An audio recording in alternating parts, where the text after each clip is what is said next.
So, after that whole flood ordeal, God's got Noah and his crew back on solid ground. They're the survivors of the ultimate water park ride.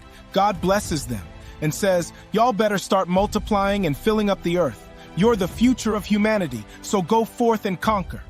But God's got some dietary guidelines now. He's like, listen up, humans, and you animals too. You can munch on plants and fruits, no problemo.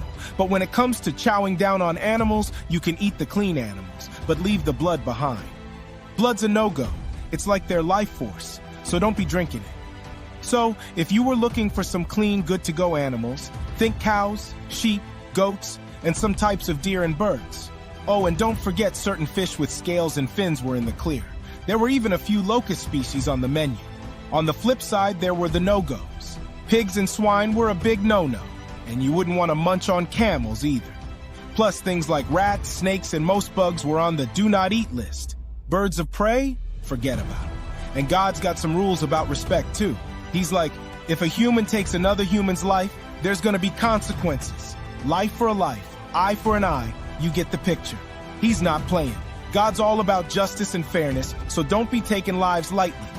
Then God's got a message for Noah and his fam.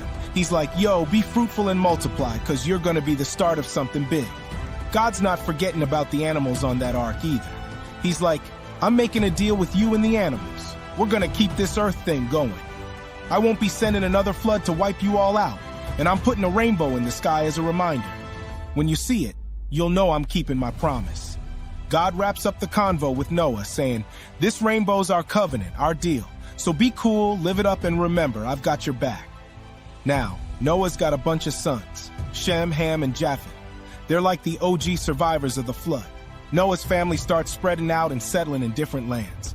They're like the founders of new territories. One day, Noah decides to plant a vineyard, and he's got a little too carried away with the grapes. He brews some wine and has a bit too much fun. Noah's feeling real good, and he ends up passing out, butt naked inside his tent.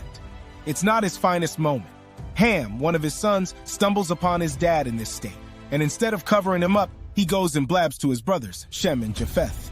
Shem and Japheth, though, are all about respect. They grab a blanket and walk backward into the tent, covering up their dad without looking at him. When Noah wakes up and hears about what went down, he's not too thrilled. He lays down a curse on Ham's son, Canaan, because Ham didn't show the proper respect. Noah's living for a long time, a whopping 950 years. He's like the granddaddy of them all. So that's the scoop on post-flood Earth.